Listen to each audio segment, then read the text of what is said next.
Hey guys, welcome back to my channel. It's Julianne. So today I'm going to talk about the things I wish I knew before starting the low FODMAP diet. Listen, I did this before back in the summertime. Big epic fail. I don't know why I gave myself like a month to figure it all out before I was going on vacation, and I failed so bad because, girl, that is not enough time, okay? If you're gonna be serious about getting on the low FODMAP diet, you need to give yourself like 6 months. I'm not even kidding. Like, I know that's a long time. Trust me, you can do it. But you need to give yourself enough time to eliminate all the bad foods, because that can take up to like 2 to 6 weeks to do. Just that alone. You want to make sure you have no symptoms in order to continue to the next phase, right? And the phase 2 is the reintroduction phase, which can, to me, I feel like is the longest phase, because if you have a slow digestive tract, digestive system, whatever you want to call it, you're gonna have to space out trying each food and like the amount that you add in also by a day. And then the third phase is kind of like the maintenance at that point. Like, you hopefully at this stage should know what is causing your symptoms and what like foods you need to like stay away from, what foods you can kind of tolerate, whatever. So that's that. So for phase 1, again, you want to give yourself up to 6 weeks to eliminate all high FODMAP foods. So that's dairy, gluten, onions, garlic, like any form of onion and garlic, even the powders. I know. Yes. And broccoli, like it's crazy, but there's a whole long list, and I'll put a picture here of what I'm talking about, and I can even leave that in the description below. So you want to do that, and you want to make sure you don't have symptoms in order to then move on to the next stage, which I already said before. So during this time, you want to take a antibiotic or a antimicrobial, whichever route you want to take. Something that's just going to kill the bad bacteria, right? Because now you're starving your body from the bad food. So you want to kill the bad bacteria during this phase. And it's okay if the antibiotic or the antibacterial or antimicrobial, whatever you're taking, if that like goes into phase 2, that's okay, right? Because you need to get rid of the bad bacteria no matter what, however long that's going to take. So when you are starting the low FODMAP diet, I recommend, this is going to save your life, because when I did this in the beginning, I did not have garlic infused oil, and I was eating like shit. Like, I was not making good food. It tasted bland, it looked weird, like it was bad, okay? So you need to buy that, right? And I don't recommend making it, because there's this thing called botulism where you could potentially make yourself sick by making garlic infused oil. Look into it. That's all I have to say. So I definitely recommend getting it from somewhere. You can get it from Trader Joe's. I think Target might have it. I would definitely check your Target. My dad actually picked it up like at like a food market near my house, so we got it from that. It is kind of hard to come by. Like, it's not gonna be at Walmart or anything. So just look around. Hopefully you have Trader Joe's by you, because that is there. It is a little expensive. It's like $7 for like a little bottle, but you will use it in almost every meal you make. 100%. When it comes to making foods on the low FODMAP diet, right, you're pretty much going to be eating low FODMAP until you reach phase 3, and I'll get more into that in phase 2. What I recommend, right, is think about all the foods that you eat on a daily basis. Regular foods, okay? Make a list, write it all down. So that would be, like I like to have spaghetti and meatballs. Great. Write that down. Meatloaf. Write that down. Like, whatever you like to eat normally on a regular basis, write that down on a list. Now what you're going to do is you're going to take the foods on that list and you're going to fix it to be low FODMAP. Okay, so you're going to take out the ingredients that you can't eat and you're going to replace them with the ingredients that you can eat. So for example, eating meatballs, right? I feel like that's such a basic household meal, okay? Normally you'd have regular pasta, regular meatballs, regular sauce, and that's what it is, right? To make that low FODMAP, you're going to have gluten-free pasta. You're going to try the Rouse sensitive stomach marinara sauce because it doesn't have gluten, or it doesn't have garlic and onion in it.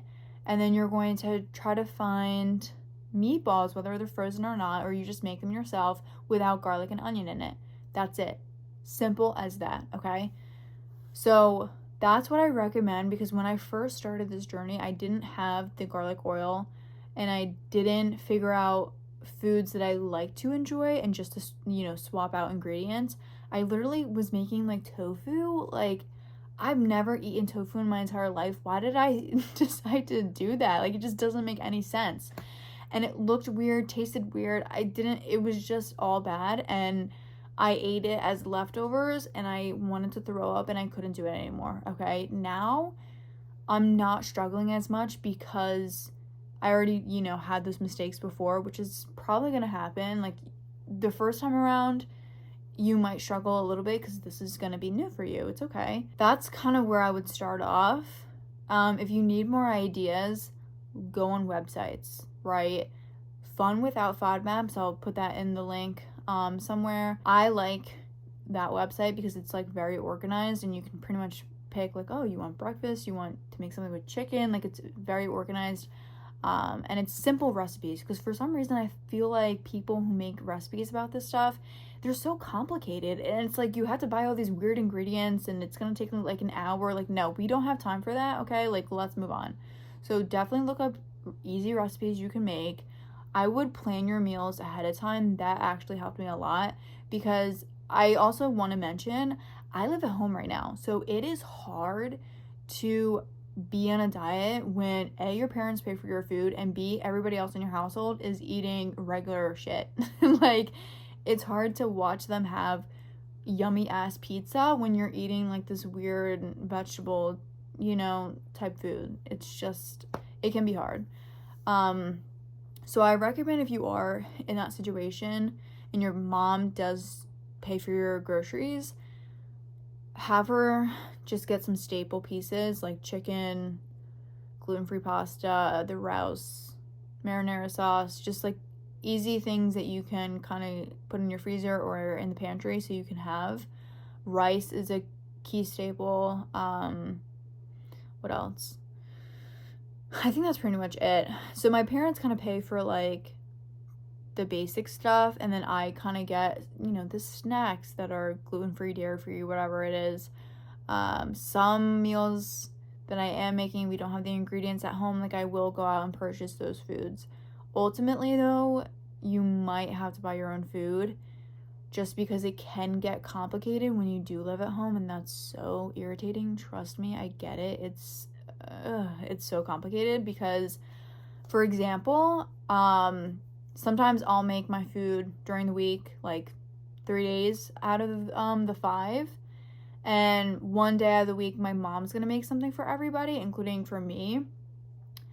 But here's the thing. My mom doesn't know how to read labels, which is so irritating, because she'll make, for example, like the other day, she was making soup, but the broth that she got had garlic and onion in it, so I couldn't eat it. I literally had to go out and buy my own broth that didn't have garlic and onion in it because she didn't know how to fucking read. And I had to make my own soup at the end of the day. It was so annoying. I mean, I appreciated it, but like, girl, read the labels. Trust me, garlic and onion is in almost everything. Literally, it sucks, but you just have to be really, like, you have to make sure you're reading the labels, because you can accidentally have something that you're not supposed to eat. I feel like the easiest foods to eat is going dairy-free and gluten-free. It's the garlic and onion that is in everything. I mean, you can kind of find stuff that don't have it, which is great, but it's very limited. The one thing that I recommend buying is there's a brand called Fody, F-O-D-Y, Fody Foods. They are limited. That brand is limited in stores. Like at Walmart, there's only one thing that you can buy from there, which is stupid. They really need to expand their products. But if you want, you can order online. They might be a little pricey. Like for some things, you can just make at home. Like you don't need to buy the taco seasoning. That's easy to make at home. You can make your own ranch at home. Like I can make videos on all these things to help you guys out. The one thing that I do recommend buying is salad dressing from them, 100%, because all the salad dressings, even if they are dairy free, will probably have garlic and onion in it. It's difficult as fuck to find salad dressing like that, so that's what I recommend. Or try making it at home, and I do have a good ranch recipe that I can list below or show you guys a video or whatever. I'm telling you, it's hard. The one thing for me that I'm still kind of struggling with is having snacks throughout the day that contain vegetables. I don't know what it is. I just can't think of what to eat for that. But I'm trying. Don't worry, I'm trying. It's just hard because it's like I love to eat broccoli, but that's one of the foods you can't have. So it can be so frustrating, trust me. But this is what you gotta do in order to heal your gut. And I don't want to have any issues. I'm trying to get to where I need to be, so I'm going to stick with it, okay? Okay. The brands that I recommend, Katz, K-A-T-Z, gluten-free, and I think sometimes their ingredients can be dairy-free. Like if you want like desserts from them, get them. Again, read the labels. That brand, Fody Foods, the Siete brand that makes like the Siete chips and stuff, great brand. If you want popcorn, the Lesser Evil brand is amazing too. Simply Mills is another one that's great. What else? I think it's called like Good Joy or something. That's another good one for like desserts. Just really anything like that you find from the stores that is gluten-free and dairy-free and avoidant of the other high FODMAP foods, you should be good to go. Just you need to browse your stores. So that's what I recommend really for phase 1. So in phase 2, during this time, you still want to take, you know, the antimicrobials and whatever you are taking in phase 1 and finish that out. Towards the end, once you're done taking the antimicrobials, then you want to start taking L-glutamine. Try bone broth, colostrum, what else?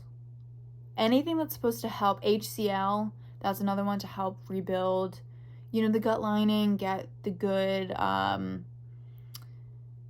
the stomach acid, you know, repopulate that. I would focus on that during this phase. So phase 2, you still want to eat low FODMAP, okay? But you're going to reintroduce foods, right? So I'll give you an example. For garlic, start simply just with garlic, whatever form you want to pick first, but for example, say garlic powder. So garlic powder, let's say on Monday you try garlic powder. What I did is I put garlic powder on toast, okay? Ate it just how it is, see if I had any reactions, and then you want to skip a day. So skip Tuesday. Wednesday, you're going to increase the garlic powder. Maybe this time put it in like a sauce or something and see what happens. So for example, for me, I had garlic powder just on toast and I was gassy as shit. And then the second time I had it, it didn't really affect me so much. I mean, I had a little bit of bloating, but for the most part, it was fine because it was like heated. I feel like that's what I need to do. If I just have it straight up like on something, like we're gonna have problems. I feel like it has to be cooked into something, because the third day I did it, I was eating ramen and I forgot to cook it in when I was on the stove. So in the bowl that I was eating, I just sprinkled it in, mixed it, and it was like still hot, but I don't think it was hot enough to like disintegrate kind of, and I did blow a little bit after that, but I didn't have the gas, which was great.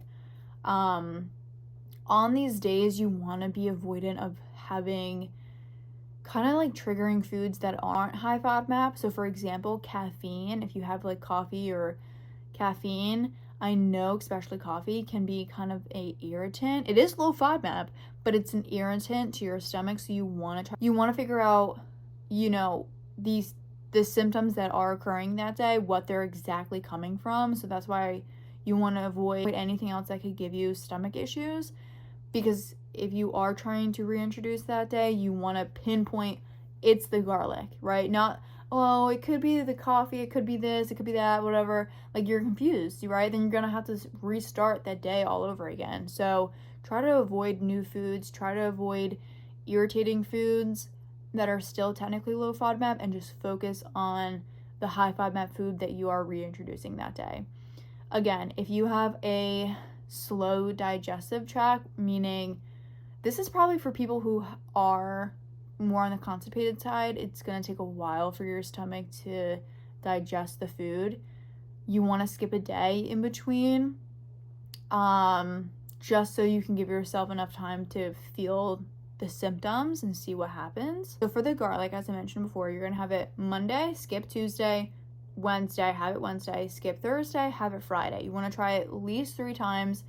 Try the garlic powder again for those 3 times, but you want to increase it every time, and you can try different methods of how you cook it. So as I said before, I put it just plain on top, see how I reacted. Then I mixed it into food, see how I reacted. Kind of like that. You want to do different variations of cooking styles just so you know for yourself. You don't want to guess like, oh, I don't know, I never had garlic on top of bread, like I wonder how that's going to react. You want to get a confirmed answer. Okay, so once you're done with the garlic powder and you did your 3 days, you want to skip a consecutive 3 days before you move on to the other food. Okay, so after Friday, you're going to skip Saturday, Sunday, and Monday. Tuesday, you're going to try reintroducing. You can stick with the garlic group, maybe do raw garlic this time, or something completely different like onion. But you want to give yourself at least 3 days to get it all out of your system so you can know for sure the next triggering food, if that's really going to give you an issue. You don't want it to, still have garlic in your system and then try onion and be all confused about like what's actually affecting your stomach or not. That's why it's also crucial to reintroduce one food at a time, at a day, because again, you don't want to be confused about what is giving you the symptoms. So that's pretty much it for phase 2. Phase 3 is the maintenance. At this point, you want to finish. At this point, you can still take, the L-glutamine or whatever, but you can also reintroduce probiotics. See if that helps in any way, and if it doesn't, then maybe you're not there yet. But probiotics is really good in this phase. Hopefully by this point, all the bad bacteria is gone, so you want to bring back the good bacteria. And at this point, you're just pretty much maintaining this lifestyle. Okay, so when you can have your high FODMAP foods, right? Whatever foods has given you triggers, you want to try to not eliminate forever. Obviously, that's not what the whole point of this is, but you want to space it out. So for example, if garlic is giving you issues, maybe only have garlic like 3 times max a week, because you want to give your stomach a break. You want to, don't overload it with all these high FODMAP foods throughout the week. You want to try to have one high FODMAP food throughout the day. Skip a couple days, eat normally, have the foods that you can have between each day. Because again, you don't want to go back to where you were before, right? So you want to eat a good, healthy diet and have the triggering foods. You can bring that in, but in small quantities. Now that you know what you can have and what is really going to affect your stomach, you want to, try to avoid them if possible, And if you are going to eat them, again, don't have it every single day in a row. You want to give yourself a break, okay? During meals where especially you're going to have, you know, let's say you're going to have gluten or you're going to have any of the triggering foods that you know are going to give you a problem, you can try taking digestive enzymes, because this is going to help break down the food so that you can not have a huge reaction. And during this time, it's really good to have bone broth, to have lemon water in the morning, warm lemon water. As I said before, probiotics, L-glutamine, colostrum, if that's something you want to try. Really just try focusing on restoring your gut lining and getting back to being healthy. Yeah, I think that's really it. Obviously, do your own research. I'm not a doctor. I'm not a specialist. I'm just going off of what I looked up and what I researched. Yeah, so if you guys have any questions, please let me know. But that's pretty much the low FODMAP diet, you know, simplified. I will make more videos about this, and whatever you guys want me to make, let me know. As always, subscribe, like, and comment. All right, bye.